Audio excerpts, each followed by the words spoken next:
today's example of American culture being infected with this nonsense is the new Oscars standard. So people are always saying, like, why do you care about the Oscars? You know, you say you don't care about... First of all, I've never said I don't care about culture. I wrote an entire book on television called Primetime Propaganda. Culture matters a lot because, as my mentor Andrew Breitbart said, culture is upstream of politics. More people are affected by culture than are affected by politics.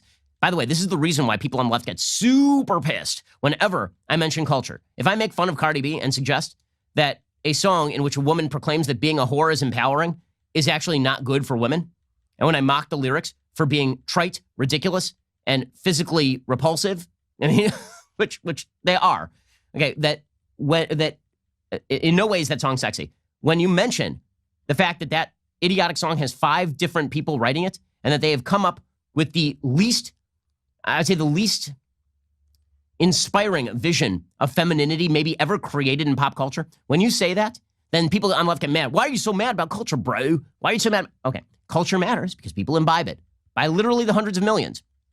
So why do the Oscars matter? Because people imbibe movies by the hundreds of millions. So now the Oscars has finally decided to make formal what was always informal. So every year before the Oscars, I would do the woke Oscars. I've been doing this for several years, where I would try and predict the outcome of particular Oscar races simply by looking at the number of woke check boxes the movies checked.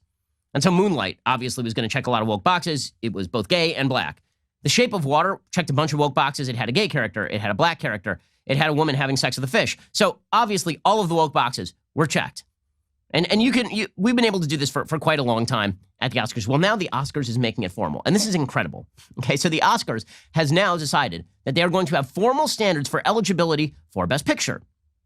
According to the LA Times, developed over the past few months by a special task force as part of the organization's Academy Aperture 2025 initiative, the standards encompass both representation on screen in the types of stories being told and the actors involved, as well as behind the scenes in the makeup of the crew and in the inclusivity of the companies involved. So in other words, you can either be eligible for Best Picture Oscar by mimicking exactly the narratives that the Hollywood woke critical race theory left wants you to tell, or by having an internship program with a few black kids. That's I love the get out of jail free clause is this internship program that you can just kind of bolt on to your company. To be eligible for Best Picture, a film must meet at least 2 standards across 4 categories: on-screen representation, themes and narratives, creative leadership and project team, industry access and opportunities, and audience development. Within each category are a variety of criteria involving the inclusion of people in underrepresented groups, including women, people of color, LGBTQ people, and those with cognitive or physical disabilities. So first of all, if you add together all those groups of people, that is not a minority in the United States. First of all, women are a sheer majority in the United States. But in any case, the only standards to qualify for Best Picture before involved running time over 40 minutes, which makes sense since it's just what's the best picture, not what's the best woke picture. But now they have decided to actually mandate what kind of content is eligible. So this means that a bunch of recent nominees would not be eligible, like 1917, a World War I film, which featured a bunch of white people. Because guess what? World War I featured a lot of white people, as it turns out. The gangster epic, The Irishman, which is, in fact, about the Italian and Irish mafia. Like, okay. Apparently, all of this is no longer any good. In fact, a lot of great movies are no longer any good. Okay, so here are the standards. On-screen representation, themes, and narratives. To achieve Standard A, the film must meet one of the following criteria. First, lead or significant supporting actors. At least one of the lead actors or significant supporting actors is from an underrepresented racial or ethnic group: Asian, Hispanic, Black, Indigenous, Middle Eastern, Native Hawaiian, or other underrepresented race or ethnicity. 2, general ensemble cast. At least 30% of all actors in secondary and more minor roles are from at least 2 of the following underrepresented groups: women, racial or ethnic group, LGBTQ+, or people with cognitive or physical disabilities, who are deaf or are hard of hearing. So I guess that if The Irishman just has a bunch of extras in the background who are black, they're good. And then finally, main storyline subject matter. The main storyline theme or narrative of the film is centered on an underrepresented group: women, racial or ethnic group, LGBTQ+, people with cognitive or physical disabilities, or who are deaf or hard of hearing. So very exciting stuff. They're actually going to mandate what the storylines are for you to be eligible for Best Picture. So that rules out probably 2/3 of the former Academy Award nominees.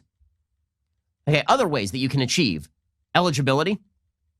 You can have a bunch of women, racial or ethnic minorities, LGBTQ+, people with cognitive or physical disabilities in creative or leadership positions.